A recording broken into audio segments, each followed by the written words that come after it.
Bismillahirrahmanirrahim. Dear students, I am Mohammad Zishan Yagub. I hope you will be fine and healthy. आज के lecture के अंदर हम अपने पहले लेक्चर का आगाज़ करें, that is the physical quantities. Physical quantities क्या होती हैं उसके बारे में बात की जाएगी and what are the uses of physical quantities in food science and technology. आपने अपनी फील्ड के अंदर रहते हुए कौन कौन सी फिजिकल क्वांटिटीज़ को देखना है, उनको पढ़ना है और किस तरह से आपकी फील्ड के अंदर वो यूज़ होंगी, हम उसके ऊपर बात करेंगे very step by step. So our course is basically the mechanics one and PHY 301 BS Food Science and Technology, semester third in fall semester 2021. So this is our lecture outline. First of all, हम सबसे पहले plan chart के बारे में बात करेंगे कि हम पूरे कोर्स को किस तरह से प्लान कर रहे हैं और किस तरह से स्टेप बाय स्टेप चीज़ों को सीखेंगे। And after that introduction to physical quantities. Physical quantities जो है वो क्या है, किन बुनियादी बातों को अगर कोई क्वांटिटी पूरी उतरती है तो हम उसको फिजिकल क्वांटिटी कह सकते हैं, उसके ऊपर बात करेंगे। After that the mechanical quantities कौन कौन सी हैं जो मैकेनिक्स के हवाले से इंपॉर्टेंट है, हम उसके ऊपर बात करेंगे। And the last one the use of physical quantities in food science and technology, हम उसके ऊपर बात करेंगे।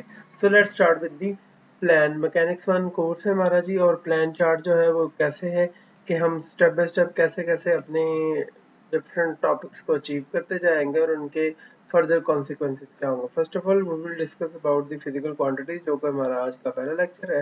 And after that we will discuss about the vectors and scalar, depending upon the physical quantities के वो डायरेक्शन पे depend करती हैं या नहीं करती, तो वेक्टर्स और स्केलर्स पढ़े जाएंगे। आफ्टर दैट वेक्टर और स्केलर को मद्देनजर रखते हुए we will discuss about the operations on vector, के वेक्टर्स के ऊपर कौन कौन से ऑपरेशन किए जा सकते हैं इसके ऊपर देखा जाएगा। और after that we will discuss about the types of the motion, because mechanics deal with the study of motion, so that's why we are interested to compute the different types of the motion. After discussing the types of motion, we will discuss about the different types of forces, as well as we will study about the work and energy.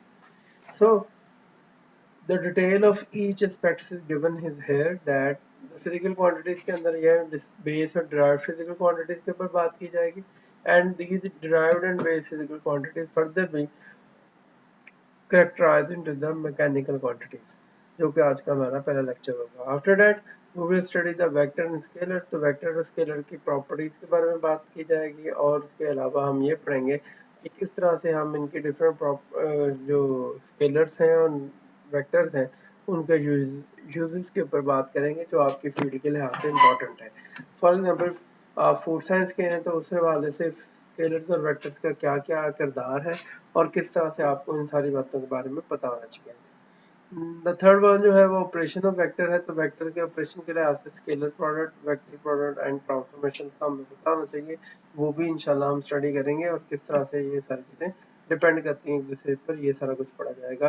For example we will study about in a very deep way vector triple product क्या आता है, scalar triple product क्या आता है, stock theorem क्या आता है, गॉसिस theorem क्या आता है, इन सारी चीज़ों के ऊपर बात करेंगे। So the types of motion के हवाले से बात की जाए तो we will study the three types of the motion, one dimensional motion, two dimensional motion and the three dimensional motion. Three dimensional, इन तीनों मोशंस की एग्जांपल्स के तौर पे रेक्टिलिनियर मोशन को पढ़ा जाएगा, सर्कुलर मोशन को और प्रोजेक्टाइल मोशन को टू डायमेंशनल मोशन के फॉर्म में पढ़ा जा सकता है। और रैंडम मोशन जो होती है वो आर्बिट्रेरी होती है, so it can be in any direction. So we will discuss about the three-dimensional motion, the random motion or other types of motion also can be discussed here. So the types of forces के हवाले से बात की जाए, so we have generally two types of the forces, constant forces and variable forces. Constant forces वो होती हैं जो कि with the passage of any physical quantity के ऊपर डिपेंड नहीं करती, जबकि वेरिएबल फोर्सेज जो होती हैं वो किसी ना किसी फिजिकल क्वांटिटी पर डिपेंड करती हैं। सिमिलरली इन्हीं को पढ़ने के लिए हम देखेंगे कि जो वेरिएबल फोर्सेज हैं वो किन किन फैक्टर्स पर डिपेंड करती हैं। It could be position dependent forces, it could be velocity dependent, it could be time dependent forces. एक और होती है that is called acceleration dependent forces, but हम उसकी अभी बात नहीं कर रहे। So we will discuss about all these three terms in our lecture.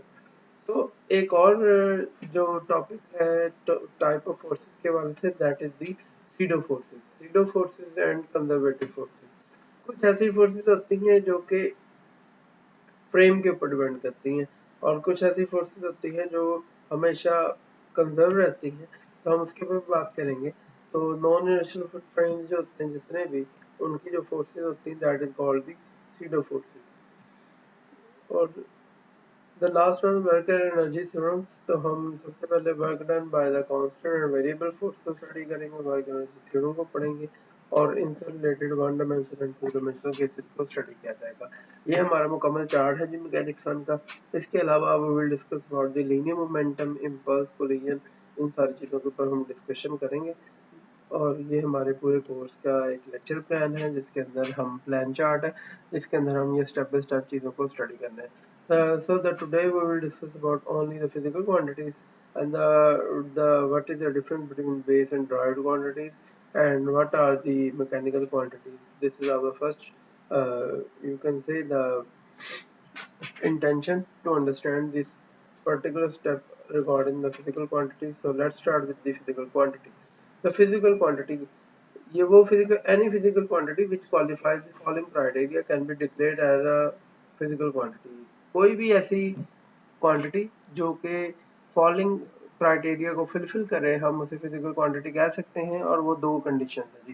First condition is the observable होनी चाहिए, सेकंड कंडीशन जो है वो मेजरेबल होनी चाहिए। सो यू कैन सी है ऑब्जर्वेबल मीन जिसके ऊपर हम ऑब्जर्वेशंस कंडक्ट कर सकते हैं, and the measurable mean we can measure the that particular quantity, तो हम उसको क्या कर सकते हैं, एक फिजिकल क्वांटिटी कह सकते हैं। For example we have listed different quantities. For example, length को हम देख भी सकते हैं, किसी भी चीज की लंबाई को ऑब्जर्व भी किया जा सकता है और मेजर भी किया जाता है। मैथ को ऑब्जर्व भी किया जाता है, मेजर भी किया। कलर जो है उसकी डिफरेंट कलर्स को हम ऑब्जर्व भी करते हैं और मेजर भी कर सकते हैं उसकी वेवलेंथ के लिहाज से। So smell, everybody has different taste birds के हिसाब से भी चीजें की जा सकती हैं। स्मेल जो है उस लिहाज से हमारे सेंसर जो है उसके ऊपर डेवलपमेंट मौजूद है, जिसके अंदर हम डिफरेंट स्मेल्स के दरमियान डिफरेंस भी फील कर सकते हैं और साथ ही साथ उनके मेजरमेंट्स भी की जा सकती हैं। Similarly temperature, solubility, viscosity, density and viscosity, density. Similarly, we can also have time. We can observe the time and measure the time, absorbance वगैरह, conductivity, moles, number of molecules, ये सब इन सारी चीज़ों को हम ऑब्जर्व भी कर सकते हैं एज वेल एज इनको मेजर भी कर सकते हैं।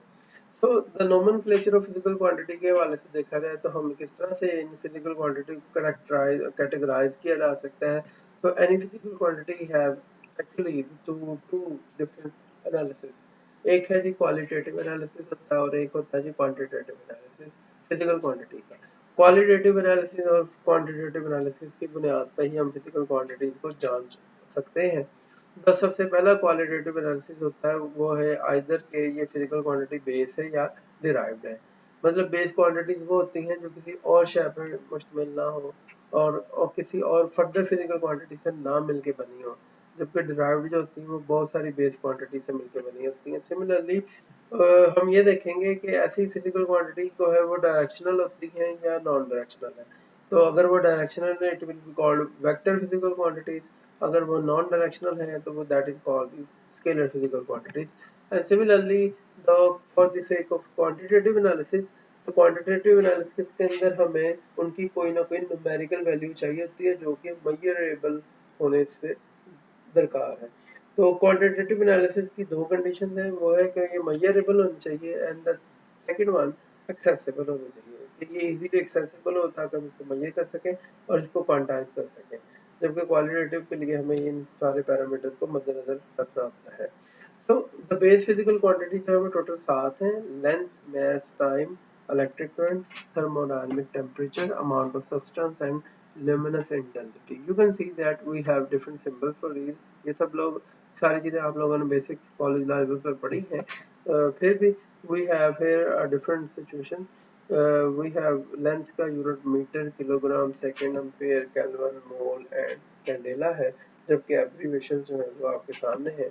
If you notice that the only abbreviation which are in uppercase is basically the for the different names of scientists. Ampere is the name of scientist, so that's why it will be in uppercase, and kelvin is also the name of scientist, so that's why ये भी upper case के अंदर होगा, बाकी सारे जितने भी abbreviation है वो छोटे हैं। अगर आप इन 7 फिजिकल क्वांटिटीज को गौर से देखें तो आप इस बात पे यकीन करेंगे कि हम किसी भी फिजिकल प्रॉपर्टीज को 4 सेट के अंदर मुश्तमिल हिस्सों में तकसीम कर सकते हैं। पहला हिस्सा होता है जी मैकेनिकल प्रॉपर्टीज का, तो लेंथ, मास और टाइम। जो पहली 3 फिजिकल क्वांटिटीज थी बेस वाली, वो लेंथ, मास और टाइम मिलके क्या बनाती हैं जी, मैकेनिकल प्रॉपर्टीज बनाती हैं। इलेक्ट्रिकल प्रॉपर्टीज करंट की तरफ से आती हैं, तो ये हमारी चौथी बेस क्वांटिटी है। थर्मल प्रॉपर्टी जो है वो टेम्परेचर और अमाउंट ऑफ सब्सटेंस के ऊपर डिपेंड करती है, तो इसलिए ये हमारी क्या जी तीसरी थर्मल प्रॉपर्टी बना रही है, और ये हमारी टोटल 1 2 3 4 5 और 6 बेस क्वांटिटीज इस्तेमाल हो चुकी हैं। The third one optical properties, और ये ल्यूमिनस इंटेंसिटी और इसके साथ डील करेंगी, लाइट के साथ डील करती हैं, सो दैट्स ये जो है वो ऑप्टिकल प्रॉपर्टीज के हवाले से बताएंगे। तो इसका मतलब हमारी जो बेस क्वांटिटीज हैं वो सात वो हमारे 4 प्रॉपर्टीज के बारे में इंफॉर्मेशन देती है, mechanical properties, electrical, thermal properties and optical properties. But हमारा कोर्स जो है मैकेनिक्स का है, तो अंडरस्टूड सी बात होगी कि हमारा जो कंसर्न होगा वो लेंथ, मास और टाइम के साथ। In this course our interest will be in mechanical physical quantities and these mechanical physical quantities is the length, mass and time। तो याद रखिएगा कि हमारे पास जो मैकेनिकल फिजिकल क्वांटिटीज है बेस वाली वो 3 है, लेंथ, मास एंड टाइम। इसलिए अगर आपको याद हो तो आप जब भी मैकेनिक्स का कोर्स पढ़ते थे अपने जो कॉलेज लेवल की बुक्स वगैरह के अंदर, तो वहाँ पे डायमेंशन एनालिसिस के अंदर भी वो सिर्फ और सिर्फ MLT मीन टू से मैकेनिक्स, मास, लेंथ और टाइम के हवाले से बात करता था, बाकी सारी चीजों के बारे में बात नहीं करता था। ले जी, so similarly we also have derived physical quantities। You can see that length was the base quantity and it's basically the length and the width। तो ये एरिया बन रहा है, volume, velocity, acceleration, angular velocity, angular acceleration, density, momentum, moment of inertia, force, pressure, energy, impulse, surface tension, movement of force जिसे हम torque भी कहते हैं, इलेक्ट्रिक चार्ज है, इलेक्ट्रिक डेंसिटी है, ये सारे magnetic induction, all these things are, you can see the multiplier of another minimum 2 or 3 physical quantities। तो इसका मतलब ये किसी ना किसी बेस क्वांटिटी के मल्टीप्लाई करने या डिवाइड करने से बन रही है। So you can see that कि इसीलिए हम उनको डिराइव्ड फिजिकल क्वांटिटीज कहते हैं और इनके ये यूनिट्स डेवलप कर लिए जा रहे हैं, जैसे कि आप देख सकते हैं सारी क्वेश्चन।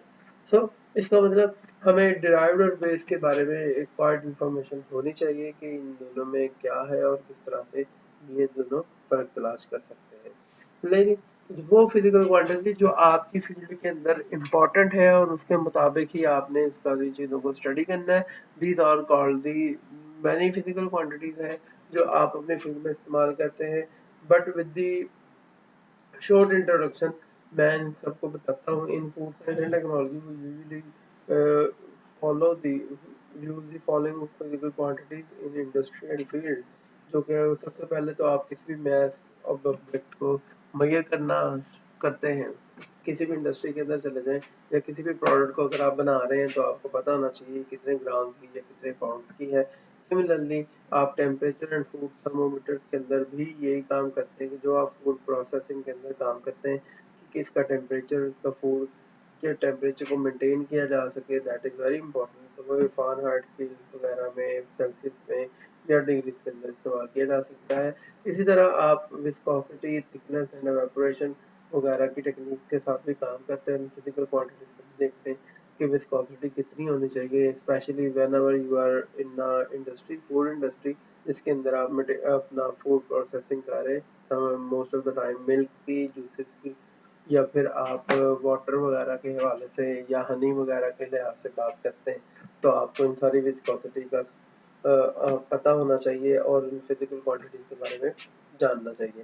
सिमिलरली सॉलिबिलिटी के बारे में बात की जा सकती है। सॉलिबिलिटी वगैरह जो है इसकी मेजरमेंट की जानी चाहिए कि अगर आप ऐसा कोई जूसेस बना रहे हैं या ऐसी फूड इंडस्ट्री में हैं जिसके अंदर आपके पास सॉल्युबल या ड्राई मिल्क वगैरह है, तो उसकी सॉलिबिलिटी को सबको पता हो वो किस तरह से मिलीग्राम पर लीटर के हिसाब से डिजॉल्व होगा, या यू कैन सी ये पाउंड्स या मिली पाउंड्स, या जिस हिसाब से पर लीटर के हिसाब से सॉल्युबिलिटी बनती है, वो सारा कुछ हमें एनालिसिस आना चाहिए। सिमिलरली द स्पीड, अगर आप किसी बड़े प्लांट पे काम कर रहे हैं, उसके अंदर मिक्सिंग वगैरह डिफरेंट प्लांट्स की है, तो you have to know about the angular speeds और rotational speed of the machines, ताकि आपको पता हो कि मिक्सिंग कैसे प्रॉपर वे में की जा सकती है कि नहीं की जा सकती। सिमिलरली आप जानते हैं कि हर फूड जो भी हम इनटेक करते हैं, उसका अल्टीमेट जो हमें फ़ायदा है, that is in the form of energy और कैलोरीज। तो आपको इनके दरमियान कन्वर्जन आनी चाहिए। जनरली तौर पे ऐसा यूनिट के अंदर एनर्जी जॉल्स में होती है, जबकि कैलोरीज में होती है।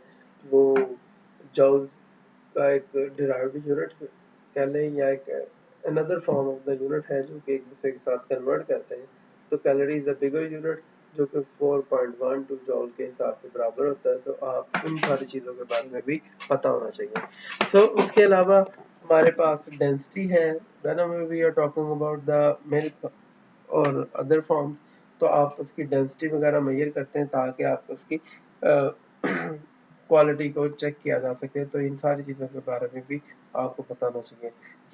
ये एक ब्रीफ इंट्रोडक्शन है जी फिजिकल क्वांटिटीज़ का, जो हमने पढ़ा है आज। और इसके अंदर मकसद ये है कि हम फिजिकल क्वांटिटीज़ के बारे में समझ सकें कि ये फिजिकल क्वांटिटीज़ कैसे होती हैं, किस तरह से, किन बुनियादी बातों पर बनाई जाती हैं, और उस हवाले से हमारे पास हमारी फील्ड के अंदर, आपकी फील्ड के अंदर जो डिफरेंट एस्पेक्ट्स हैं फिजिकल क्वांटिटीज को यूज़ करने के हवाले से, वो कौन कौन से हैं और वो ये कितने इंपॉर्टेंट है। अगर आप इनकी अंडरस्टैंडिंग और इनके यूनिट्स को अंडरस्टैंड करते हैं, तो आपको फील्ड में किसी किस्म का कोई प्रॉब्लम नहीं आता। तो that's why these understanding and these knowledge of physical quantity is very important, especially in your field. So आप इसको लाजमी तौर पे अच्छे तरीके से थ्रू आउट होइएगा। These are the only for the suggested for you, कि आप ये समझ सकें कि ये कितनी इंपॉर्टेंट के हामिल है। So any other question regarding this, just like you have another physical quantity जो कि इंपॉर्टेंट है, दैट इज द प्रेशर। तो आप जितनी भी फूड प्रोसेसिंग करते हैं, उसके अंदर कोई ना कोई प्रेशर मेंटेन करना होता है, और प्रेशर को भी यूटिलाइज करने के और इसको मेजर करने के बेशुमार गेजेस अवेलेबल होती हैं, या फिर आपके पास इसके जो सेंसर बेस्ड डिवाइसेज हैं वो इस्तेमाल की जाती हैं, और प्रेशर के डिफरेंट यूनिट्स हैं जिनको आपने इंटरलेट करके फाइंड आउट करना था। For example bar, milli bar, pascal, ये सारे के सारे डिफरेंट यूनिट्स हैं प्रेशर के, जिनको आप अपने हिसाब से ट्रांसफॉर्म कर सकते हैं, इंटर कन्वर्ट कर सकते हैं एक यूनिट से दूसरे में। तो इन सब की स्किल्स आपके पास होनी चाहिए, ताकि आप इंडस्ट्री में जब जाएं तो आपको किसी किस्म की कोई परेशानी और का सामना ना करना पड़े, और गलती से भी बच सके। तो हीट फ्लो जो है, स्पेशली ऐसे प्लांट्स जिसके अंदर आप डिफरेंट केमिकल रिएक्शंस करवा रहे होते हैं, और जिसके नतीजे के अंदर you got some processing of the food, तो हीट फ्लो के लिहाज से आपको हीट इनटेक और आउट के हिसाब से सारा हिसाब रखना पड़ता है, ताकि आपको पता हो कि आपकी प्रोडक्ट्स का जो टेम्परेचर है, हीट है, फ्लो है, वो कितना है, और उस हवाले से प्लांट के हेल्थ और इन सारी चीज़ों के ऊपर भी सारी मेन एस्पेक्ट्स को देखा जा सके। तो इन सारी बातों से ये, अगर कोई इसी किस्म का कोई आपके ज़हन में क्वेश्चन है, तो आप लाजमी क्वेश्चन पूछें। You can ask question on हमारे interactive session.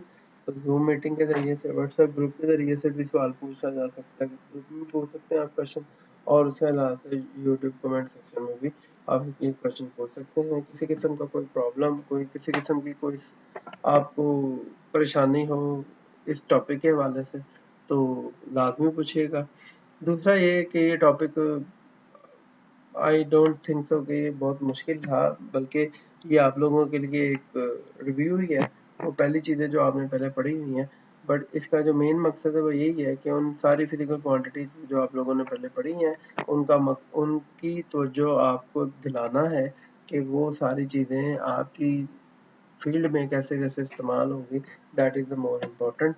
So any other, for any question, so please ask question. So inshallah, I will try to answer these questions. Allah Hafiz.